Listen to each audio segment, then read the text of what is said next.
સમાચારની શરૂઆત કરીએ તો રાજકોટમાં ડેરીનો પશુપાલકો માટે મોટો નિર્ણય કરવામાં આવ્યો છે। પ્રતિ કિલો ફેટે ₹20નો વધારો કરવામાં આવ્યો છે। તો 21 મેથી દૂધ મંડળીઓ અને પશુપાલકોને મળશે લાભ। પશુપાલકોને પ્રતિ કિલો ફેટનો ભાવ ₹845 ચૂકવવામાં આવશે, તો દૂધ મંડળીઓને ₹850 ચૂકવવામાં આવશે। યુદ્ધના કારણે એલપીજી, ડીઝલ અને પેટ્રોલના ભાવ વધતા પરિવહન મોંઘું થયું છે, ત્યારે ગ્રામીણ અર્થતંત્રને વેગ આપવા માટે મહત્વનો નિર્ણય લેવાયો છે। 50,000થી વધુ દૂધ ઉત્પાદકોને ફાયદો મળશે।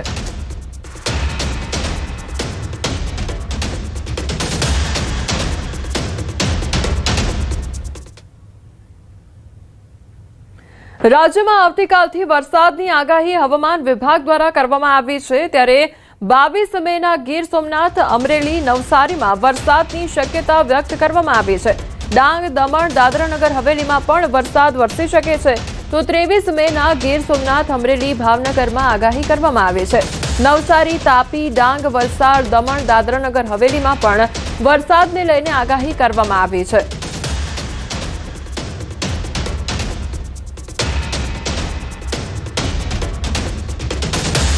अगले 7 दिन के लिए हम दे रहे हैं 21 से 27 मई तक। 21 तारीख मौसम आमतौर पर शुष्क रहेगा, लेकिन 22-23 के लिए इक्का दुक्का स्थानों में हल्का से मध्यम में गर्जना के साथ बारिश का संभावना रहेगा। मेनली जो डिस्ट्रिक्ट 22 तारीख को हम दे रहे हैं, गिर सोमनाथ, अमरेली, दीव, नवसारी, वलसाड़, दमन, दादरा नगर हवेली, डांग के लिए दिया गया है। और जो डे 3 23 तारीख को 23 मई को लिए दिया गया है, सेम डिस्ट्रिक्ट रहेगा। उसके साथ सौराष्ट्र कच्छ में भावनगर ऐड होगी और जो दक्षिण गुजरात में तापी डिस्ट्रिक्ट इसमें ऐड होगी। હવામાન નિષ્ણાંત અંબાલાલ પટેલે રાજ્યના હવામાન અંગે નવી આગાહી જાહેર કરી છે। તેમના જણાવ્યા મુજબ ગુજરાતમાં તાપમાનમાં ધીમે ધીમે ઘટાડો નોંધાશે અને પ્રી મોન્સૂન એક્ટિવિટી પણ વધી રહી છે। આજથી સૌરાષ્ટ્રના દરિયાકાંઠાના વિસ્તારો તથા દક્ષિણ ગુજરાતમાં હળવા વરસાદ કે છાંટા પડવાની શક્યતા છે। 22થી 24 મે દરમિયાન દક્ષિણ સૌરાષ્ટ્ર અને દક્ષિણ ગુજરાતના વિસ્તારોમાં ગાજવીજ સાથે વરસાદ વરસી શકે છે, જ્યારે દ્વારકા, જામનગર અને પોરબંદર જેવા વિસ્તારોમાં પણ વરસાદની સંભાવના વ્યક્ત કરવામાં આવી રહી છે। હવે પ્રી મોન્સૂન એક્ટિવિટીનો વરસાદ થવાની શક્યતા રહેશે। કહેવાય છે કે ઘણી આંધીઓ પછી વરસાદ સારો થતો હોય છે। લગભગ આજથી જ પ્રી મોન્સૂન એક્ટિવિટીનો વરસાદ દક્ષિણ ગુજરાતના કેટલાક ભાગમાં અને દક્ષિણ સૌરાષ્ટ્રના ભાગમાં છાંટાછૂટી થવાની શક્યતા રહેશે। દક્ષિણ ગુજરાતના ભાગો અને દક્ષિણ સૌરાષ્ટ્રના ભાગોમાં તારીખ 22થી વરસાદ થશે અને ધીરે ધીરે તારીખ 23-24 સુધીમાં વરસાદ વધવાની શક્યતા રહેશે। આંધી, વંટોળ, ગતિ, શક્ત પવનના તોફાનો ગુજરાત સહિત ભારતના અન્ય ભાગોમાં થવાની શક્યતા રહેશે। અંબાલાલ પટેલે રોહિણી નક્ષત્રને લઈને મહત્વપૂર્ણ આગાહી કરી છે। તેમના જણાવ્યા મુજબ રોહિણી નક્ષત્ર દરમિયાન તાપ વધુ રહેવો શુભ માનવામાં આવે છે, કારણ કે રોહિણી તપે તો સારું એવી લોક માન્યતા છે। રોહિણી નક્ષત્ર ઉતરતી વેળાએ જો વરસાદ પડે તો તેને સારા ચોમાસાનું સંકેત માનવામાં આવે છે। 1 થી 5 જૂન અને ત્યારબાદ 8 થી 15 જૂન દરમિયાન રાજ્યના અનેક વિસ્તારોમાં વરસાદી માહોલ સર્જાઈ શકે છે, તો 26 મે થી 1 જૂન દરમિયાન ચોમાસું કેરળ કાંઠે પહોંચવાની શક્યતા છે। સાથે જ 23 જૂન બાદ આદ્રા નક્ષત્ર દરમિયાન સારો વરસાદ થવાની પણ સંભાવના વ્યક્ત કરવામાં આવી છે। રોહિણી ઉતરતા વર્ષે તો ચોમાસું સારું આવે, એટલે પહેલી, બીજી, ત્રીજી, ચોથી જૂને પણ વરસાદ વરસવાની શક્યતા છે। રોહિણી ઉતરતા પણ વરસાદની શક્યતા રહેતા આ વખતે ચોમાસું જરા સમયસર આવવાની શક્યતા રહેશે। તે પૂર્વે 8 થી 15 જૂન વચ્ચે ક્યાંક વરસાદ થઈ શકે। 8મી જૂને દરિયો તોફાની બનવાની શક્યતા રહે। વલસાડના પારડી નજીક નેશનલ હાઈવે પર દુર્ઘટના સર્જાઈ, તો વિમાનનું ઈંધણ એટીએફ ભરેલું ટેન્કર અચાનક પલટી ગયું અને અત્યંત જ્વલનશીલ અને હાઈલી રિફાઇન્ડ ઈંધણ ભરેલું હતું। તો ઈંધણ ભરેલું ટેન્કર પલટી જતા રોડ પર ભારે દોડધામ મચી ગઈ હતી। ટેન્કર લીક થતા હજારો લીટર ઈંધણ હાઈવે પર ઢોળાઈ ગયું હતું। તો પારડી મામલતદાર સહિત ઉચ્ચ અધિકારીઓ ઘટનાસ્થળે પહોંચી ગયા। કોઈ મોટી દુર્ઘટના સર્જાય તે સલામતીના લેવાયા છે પગલાં, તો તમામ જે અધિકારીઓ છે તે પણ ઘટનાસ્થળે પહોંચી ચૂક્યા હતા અને સલામતીના પગલાં ભરવામાં આવ્યા હતા। તો ઈંધણ જે હતું, રિફાઇન્ડ ઈંધણ, તે રોડ ઉપર પડી ગયું હતું। સંવાદદાતા ભરત અમારી સાથે જોડાઈ ગયા છે। ભરત, આ જે ઈંધણ પડી ગયું અને ટેન્કર પલટી મારી હોય તે પ્રકારની ઘટના સામે આવી હતી, કયા પ્રકારની પરિસ્થિતિ સર્જાઈ ત્યારબાદ?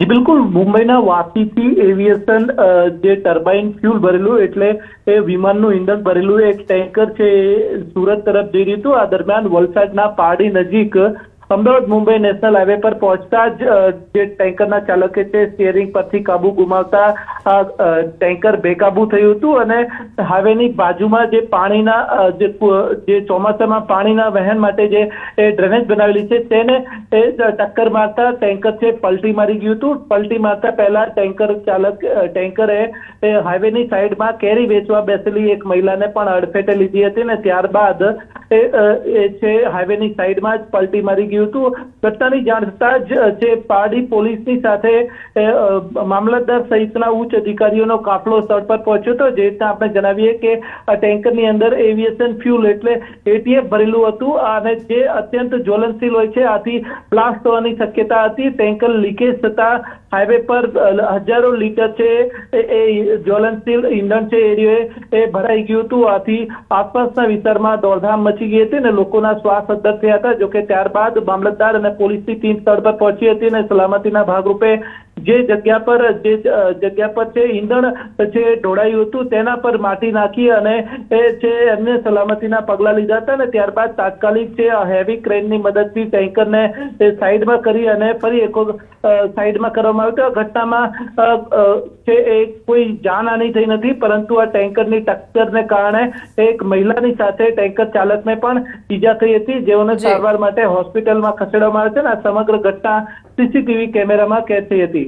જી ભરત, સમગ્ર માહિતી બદલ આપનો આભાર.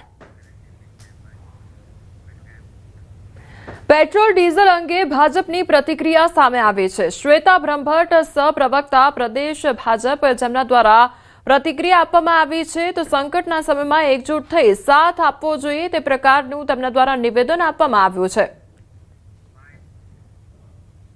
નવાઈની વાત છે કે જે કોંગ્રેસ પાર્ટી આટલા દાયકાઓ સુધી લોકોને અનાજ, બાટલા, કેરોસીનની લાઇનમાં ઊભા રાખ્યા, એ આજે સવાલ પૂછે છે જ્યારે થોડીક ઘણી મુશ્કેલીનો સામનો કરવાનો વારો આવે છે. તો એટલે હકીકતમાં બસ એટલી જ વાત છે કે જ્યારે દેશ એક દિશામાં આગળ વધે છે, ખાસ કરીને છેલ્લા 5 દિવસમાં આપણે જોયું કે કેવી રીતે બીજા દેશો સાથે આપણે મજબૂતીથી કરારો કર્યા. દેશને ફરીથી આમાં લડીને આગળ લઈ જવા માટે જે પ્રકારે મોદીજી ઊભા છે ખડે પગે, સામાન્ય પબ્લિક સુધી એનું અસર ના પહોંચે એ જોઈને એ વસ્તુ કોંગ્રેસ પાર્ટીને હજમ નથી થતી, એમના પેટમાં તેલ રેડાય છે અને એટલા માટે આ પ્રકારના સ્ટેટમેન્ટ્સ આપીને ફક્ત ભ્રમિત કરવાનો પ્રયાસ કરે છે. રાજકોટમાં માધાપર ચોકડી નજીક ડ્રાયફ્રૂટના વેપારીને ત્યાં આરોગ્ય વિભાગની તપાસ હાથ ધરવામાં આવી. તો યોગી ઇન્ડસ્ટ્રીઝમાં આવેલા હીર એન્ટરપ્રાઇઝમાં તપાસ હાથ ધરવામાં આવી. 2 ટન અખાદ્ય બદામનો જથ્થો મળી આવ્યો. તો ગોળા, આઈસ્ક્રીમ જેવી આઇટમોમાં આ બદામનો જથ્થો ઉપયોગ થાય છે. પ્રદીપ દુધાત્રા ફેક્ટરીનું સંચાલન કરતો હતો. અખાદ્ય બદામને પ્રોસેસ કરીને કાતરવામાં આવતી હતી. આરોગ્ય વિભાગે કાર્યવાહી શરૂ કરી છે.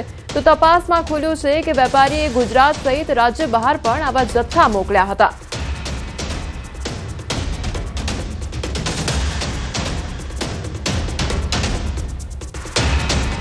આજે ફૂગવાળો જે માલ છે એ માલ મારી પાસે જે આવેલો છે એ ચેક પણ નથી કરેલો, જે અત્યારે ફૂડ શાખાએ સ્ટાફે જે કરેલો છે ચેક. ફૂગવાળી બદામનું હું કતરણ કરતો જ નથી, હું સારી બદામનું જ કતરણ કરું છું. રાજકોટના આજુબાજુના ગામમાં, જે રાજકોટ જિલ્લામાં કેટલો જથ્થો છે ફૂડ શાખા એવું કહે છે કે 2 ટન આજુબાજુ છે, એપ્રોક્સ એટલો હશે, જે હોય તે 1.5-2 ટન.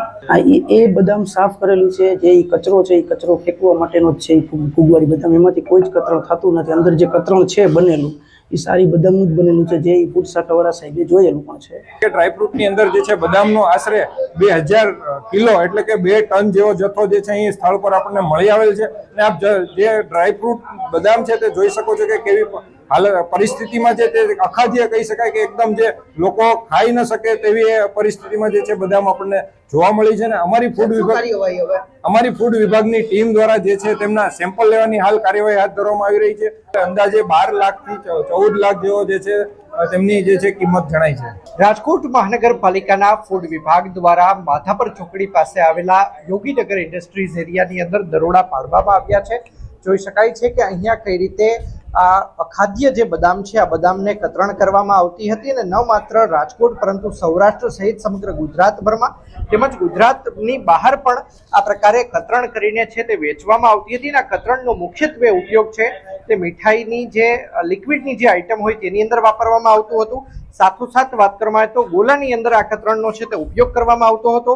કઈ કઈ જગ્યાએ આ સપ્લાય કરવામાં આવતી હતી તેના પણ હું આપને દ્રશ્યો બતાવી રહ્યો છું. જોઈ શકાય છે કે કોડીનાર મોકલવામાં આવતી હતી. પુણે છે, જુનાગઢ છે, કોલ્હાપુર છે, ઉદયપુર છે, પૂણા, સુરેન્દ્રનગર, રાજકોટ, મહુવા, મુંબઈ, અનંતનાગ સહિતના એટલે કે ન માત્ર રાજકોટ સૌરાષ્ટ્ર પરંતુ કહી શકાય કે ગુજરાત બહાર પણ આ જથ્થો છે તે સપ્લાય કરવામાં આવી રહ્યો હતો.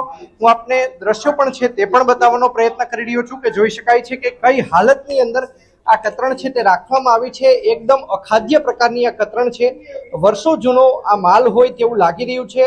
હાથની અંદર ચિકાસ પણ એટલી જોવા મળી રહી છે કે જ્યારે આ વસ્તુ ઉપાડીએ છીએ ત્યારે મોટા પ્રમાણની અંદર ચિકાસ છે તે જોવા મળી રહી છે. જોઈ શકાય છે કે કઈ રીતે અહીંયા આ જે કતરણ છે તેને પણ કઈ રીતે ગરમ કરવામાં આવતી હતી, કઈ રીતે તેને સ્ટોરેજ કરવામાં આવતી હતી. આ પ્રકારે યોગીનગર ઇન્ડસ્ટ્રીઝ એરિયાની અંદર રાજકોટ મહાનગરપાલિકાના ફૂડ વિભાગ દ્વારા હાલ અત્યારે મોટી કાર્યવાહી છે તે કરવામાં આવી છે.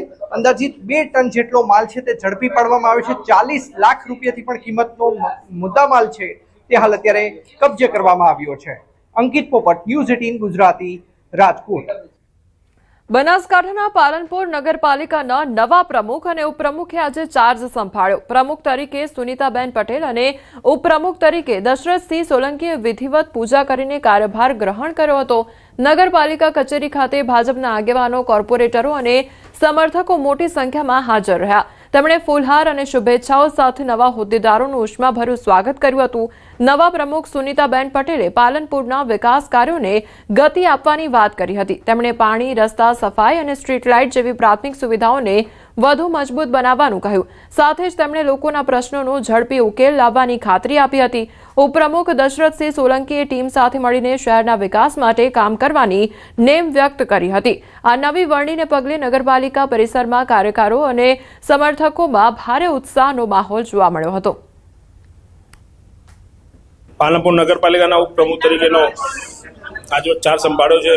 આ તબક્કે હું સૌ ભારતીય જનતા પાર્ટીના પ્રદેશના નેતૃત્વ, જિલ્લા નેતૃત્વ, પાલનપુરના ધારાસભ્ય શ્રી અનિકેતભાઈ ઠાકર સાહેબ, પાલનપુર શહેર ભાજપની સમગ્ર સંગઠનની ટીમ, અમારા 27 અમારા ભારતીય જનતા પાર્ટીના નગરસેવકોનો બધાનો હું દિલથી ખૂબ ખૂબ આભાર માનું છું. મારા પર જે વિશ્વાસ મૂક્યો તેમાં હું કોઈ કચાશ નહીં રાખીશ. પાલનપુરને અવિરત વિકાસના શિખરો પર સર કરે એ જ મારા હંમેશ પ્રયત્નો રહેશે. પાલનપુરના સર્વાંગી વિકાસ માટે મારી પહેલી પ્રાથમિકતા રહેશે અને પાલનપુરના વિકાસ માટે હું સારું એવું કામ કરીશ. આપણે જે પ્રાથમિક જનતાને પ્રાથમિક જરૂરિયાતો છે એ બધી પૂરી કરીશ. કે આજે પ્રમુખની ખુરશી પર બેસવાનો મને મોકો મળ્યો છે એ માટે હું ભારતીય જનતા પાર્ટીનો અને જિલ્લા સંગઠન, શહેર સંગઠન અને અનિકેતભાઈ ધારાસભ્યનો ખૂબ ખૂબ આભાર માનું છું. જસદણ વેચિયા હાઈવે પર અકસ્માતે દીપડાનું મોત નિપજવાનો મામલો સામે આવ્યો છે. અજાણ્યા વાહને દીપડાને અડફેટે લેતા દીપડાનું મોત થયું તો જસદણ વેચિયા હાઈવે હિગોળગઢ પાસે આ ઘટના સર્જાઈ છે. દીપડાનું મોત થતાં વન વિભાગની ટીમો પહોંચી ગઈ હતી તો દીપડાના મૃતદેહને પીએમ અર્થે ખસેડવામાં આવ્યો છે. અજાણ્યા વાહન ચાલક સામે ગુનો પણ દાખલ કરવામાં આવ્યો છે. પાટણના સમી તાલુકામાં આવેલ માંડવી ગામની સીમમાં કોઈ નિર્દયી લોકોએ નીલગાયના ગરદન પર તીક્ષ્ણ હથિયાર ચલાવી મોતને ઘાટ ઉતારી દીધી છે. ત્યારે કોઈ અજાણ્યા ઈસમો દ્વારા માંડવી ગામની સીમમાં નીલગાયોનો શિકાર કરીને તેમને કાપીને ગાયોના અંગોને એક કોથળામાં ભરી ગાડીમાં લઈ જવાની સ્થાનિકોને જાણ થતાં સ્થાનિકો સ્થળ પર આવતા શિકારીઓ ગાડી તેમજ નીલગાયોનું માંસ મૂકીને ભાગી ગયા હતા. ત્યારબાદ સ્થાનિકો દ્વારા સમી પોલીસને જાણ કરવામાં આવતા સમી પોલીસ તેમજ વન વિભાગની ટીમ દ્વારા સંયુક્ત તપાસ હાથ ધરવામાં આવી છે અને કેટલા આરોપીઓ દ્વારા આ કૃત્ય કરવામાં આવ્યું છે તે દિશામાં વધુ તપાસ હાથ ધરવામાં આવી છે. તેના 2 મૃતદેહ અને કંકાલ મળી આવ્યા હતા જે અમે કબજે લીધા છે અને એક ગાડી છે સેન્ટ્રો જે પણ અમે આજે કબજે લીધેલી છે અને એ દરમિયાન અમે આગળની કાર્યવાહી જે કરી એ ધોરણોસર આગળ વધારી. સુરેન્દ્રનગરમાં એસટી કંડક્ટરની ભરતી માટે ફર્સ્ટ એડ સર્ટિફિકેટ મેળવવા ઉમેદવારોની લાંબી લાઈનો લાગી છે. સરકારી નોકરી મેળવવા માટે શિક્ષિત યુવાનોમાં ભારે પડાપડી જોવા મળી રહી છે. તો જીએસઆરટીસીમાં કંડક્ટરની ભરતી માટે નિયમ મુજબ આ પ્રાથમિક સારવારનું પ્રમાણપત્ર હોવું ફરજિયાત છે. આ સર્ટિફિકેટ મેળવવા આજે વહેલી સવારથી જ વિતરણ કેન્દ્ર ખાતે હજારોની સંખ્યામાં યુવાનો ઉમટી પડ્યા હતા. કેન્દ્ર પર કલાકો સુધી લાઇનમાં ઊભા રહેવાની નોબત આવતા ઉમેદવારોમાં ભારે આક્રોશ જોવા મળ્યો હતો. તો મોટી સંખ્યામાં એકઠા થયેલા યુવાનોના કારણે કેન્દ્ર પર ભારે દોડધામ અને અફરાતફરીનો માહોલ સર્જાયો હતો.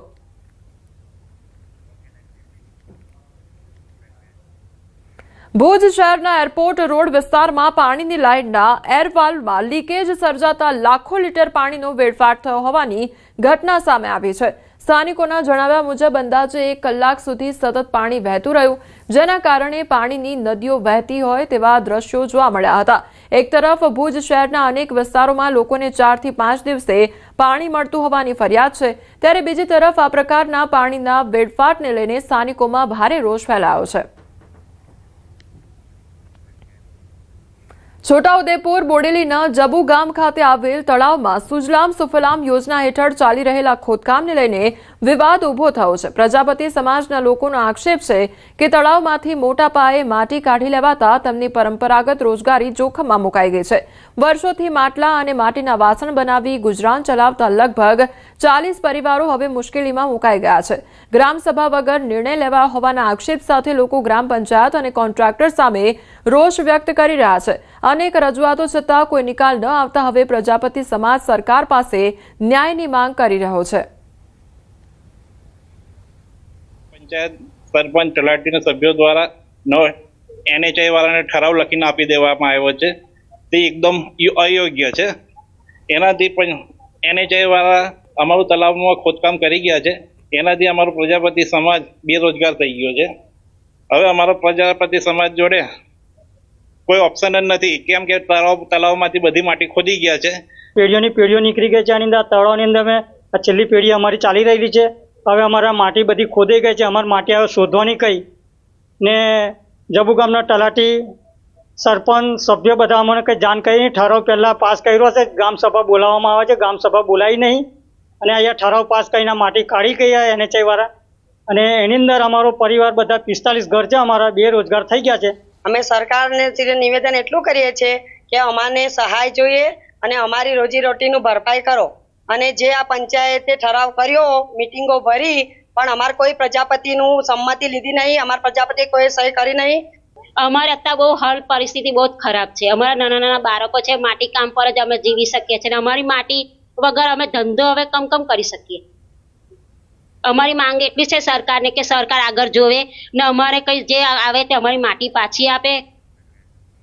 સુરત જિલ્લાના માંડવી નગરપાલિકા વિસ્તારમાં દૂષિત પાણીના કારણે ઝાડા ઉલટીનો રોગચાળો ફાટી નીકળ્યો છે. નવી ગટર લાઇનના ખોદકામ દરમિયાન બેદરકારીના કારણે પીવાના પાણીની મુખ્ય પાઇપલાઇન તૂટી ગઈ હતી. આ લીકેજને લીધે પીવાના પાણીમાં ગટરનું ગંદુ પાણી ભળી ગયું હતું. ત્યારે ઝાડા ઉલટીના કેસોને લઈને આરોગ્ય વિભાગે દોડધામ શરૂ કરી છે. વોર્ડ નંબર 3ના આશરે 161 ઘરોમાં ક્લોરીનની દવાઓનું વિતરણ કર્યું છે. ચીફ ઓફિસરે જણાવ્યું કે પાઇપલાઇનનું સમારકામ થઈ ચૂક્યું છે. હાલ ઝાડા ઉલટીના કેસો પણ નિયંત્રણમાં છે. જે નળ કનેક્શન ને ગટર લાઈન નવી ખોદેલી છે તેમાં નળ કનેક્શન જૂના બધા કપાઈ ગયેલા છે. તેની અંદરથી આ બે પાણી મિક્સ થયું, તેના માટે આ બધાને ઝાડા ઉલટી. અમારા ફળિયામાં તો લગભગ 30-35 કેસ એવા છે અને દાખલ થયેલા છે. મારા બાબાને પણ ઝાડા ઉલટી હતા, તો એ દવા લેવાથી થોડું સારું છે અને મને 3 દિવસથી ઝાડા ઉલટી હતા, તો હવે થોડું સારું છે. માંડવી નગરપાલિકામાં હાલ પાઇપલાઇન રિપેરિંગ અને ગટર લાઇનની કામગીરી જે ચાલુ છે તેના અનુસંધાને જે પાઇપલાઇન લીકેજના કારણે ગટર પાણી અને પાણીની લાઇન ભળી જવાના કારણે 2 જગ્યાએ એવા જે બનાવો બન્યા હતા, એના કારણે સામાન્ય ઝાડાના કેસો તારીખ 17થી નોંધાયા હતા. અત્યારે GODC દ્વારા નગરપાલિકા વિસ્તારમાં ગટરનું કામ ચાલુ છે. તે દરમિયાન પાણીની લાઇનમાં ભંગાણ પડ્યું હતું અને પાણી અને ગટરનું પાણી મિક્સ થયું હતું. જે કામગીરી પાણી પુરવઠાના કર્મચારી દ્વારા રિપેરિંગ કામ કરી દીધું છે અને રવિવારથી સ્વચ્છ પાણી મળવાનું ચાલુ થઈ ગયેલું છે. હાલ વિધિન 2 દિવસથી કોઈ પણ ફરિયાદ અમને ઝાડા ઉલટીની મળેલ નથી. ધોરાજીમાં આકરી ગરમી અને દૂષિત પાણીથી રોગચાળો વકર્યો છે. ઝાડા ઉલટી, પેટનો દુખાવો અને લૂ લાગવાના કેસો સતત વધી રહ્યા છે. આ કારણે સિવિલ હોસ્પિટલની દૈનિક ઓપીડી વધીને 500 થી 700 પહોંચી ગઈ છે. દર્દીઓના ઘસારાને લીધે હોસ્પિટલ તંત્ર એલર્ટ મોડ પર છે, તો હોસ્પિટલમાં પૂરતી દવાઓ, ORSનો જથ્થો ઉપલબ્ધ કરાવાયો છે. સાથે જ 24 કલાક સ્ટાફ પણ તૈનાત કરવામાં આવ્યો છે. મેડિકલ ઓફિસરે લોકોને બપોરે 12 થી 4 વાગ્યા સુધી બહાર ન નીકળવા સલાહ આપી છે. તેમણે લોકોને સુતરાઉ કપડાં પહેરવા અને શુદ્ધ પાણી, છાશ કે પ્રવાહી વધુ લેવા માટે અપીલ કરી છે. અમારી એવરેજ ઓપીડી દરરોજની 600 થી 700 જેટલી હોય છે. માસિક લગભગ 26,000 સુધી નોંધાઈ છે.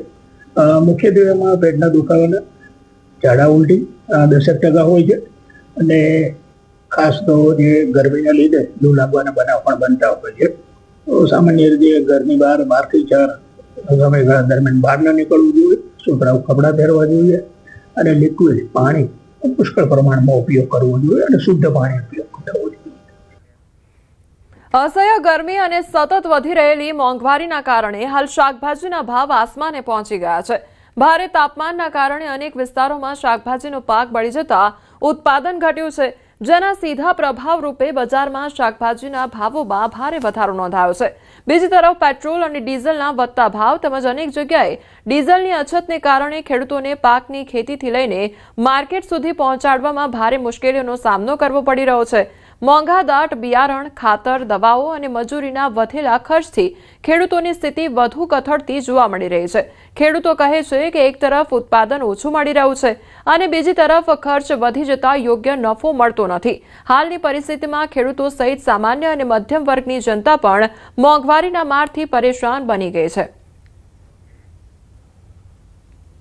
શાકભાજીના ભાવમાં તો વાતાવરણ લઈને ગરમીના કારણે બધું શાકભાજી બળી ગયું છે અને ભાવ પેટ્રોલ ડીઝલના ભાવ ઊંચા થવાથી ગાડીઓવાળા કે જે સાધનો ભાડાવાળા એ પોતે ભાડા ઊંચા કરી દીધા છે. અમારા સાહેબ કેવું છે ખબર અમે એક વાર ભાવ માર્કેટમાં માલ લઈને આવીએ, અમારો ભાવ મળતો નથી માલનો અને દવાનો ખર્ચો ભાવ બધા વધી ગયા સાહેબ. બરાબર, પેટ્રોલ ડીઝલના કયો બધા સરકારનો મારો માલ કેટલો બગડે સાહેબ, ભાવ સાહેબ મળતા નથી અમારો.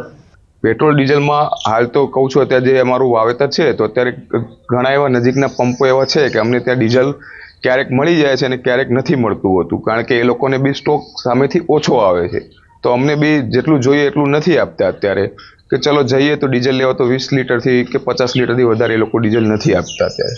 આજે પેટ્રોલ ડીઝલની અછતના કારણે, ભાવ વધવાના કારણે ટ્રાન્સપોર્ટેશનમાં માલની અછત જોવા મળી છે, પણ સામે ગરાગી મંદી હોવાના કારણે ખેડૂતોને ભાવ મળતો નથી. અને ખેડૂતોનું કેવું એવું થાય છે કે અમે જે 20 રૂપિયાનું ભાડું હતું અમારું એક દાગીનાનું, એની જગ્યાએ 10 રૂપિયા પ્લસ થયા છે, 30 રૂપિયા થયા છે અને અહીંયા માર્કેટમાં આવીએ છીએ તો અમને ભાવ નથી મળતો. વલસાડના કપરાડા તાલુકાના ગાઢવી ગામમાં સરકારી બોરમાંથી પાણી ભરવા મુદ્દે વિવાદ સર્જાયો છે. ગામના તાંબડમાળ ફળિયામાં આવેલા સરકારી બોરમાંથી વર્ષોથી સ્થાનિક લોકો પાણી ભરતા હતા. સમસ્યા તો અહીંયા એક ટાંકી છે, સરકાર તરફથી આપેલી છે, પણ હમણાં ચાલુ નહીં કરવા દે. તેની ખર્ચો તો અમારું બધાનો 100 રૂપિયા 200 રૂપિયા જેટલા 35 જેટલા ખર્ચે તેમાંથી ઉઘડાવીને કરીએ છીએ. પાણીની સમસ્યા છે. કેટલા સમયથી છે? અમારે ખાલી કાલથી ખાલી એક ને આજે બીજો દિવસ છે. કયા કારણોસર પ્રોબ્લેમ થયો છે? અમને એ કારણનું તો ખબર નથી, પણ એક અમરેશભાઈ બુધરે અમને કીધેલું કે બધા સ્ત્રીઓ અહીંયા પાણી ભરવા આવેલી, તો એને કીધું કે મેં મંગાવેલું, મારા નામથી મેં આ યોજના મંગાવેલી, તો મેં જે કરેલું ત્યાંથી પાણી તમે લોકોએ પીવાનું નહીં, એટલે બધાને અહીંયાથી ખદેડી પાછી ઘેરે. હવે તો કાલે હજુ પાછું અહીંયાથી 700 મીટર જેવું નીચે જવું પડે છે, ડુંગર ઉતરીને ચડવાનું બી પાણી લઈને, એટલે નીચે જવું પડે છે પાણી.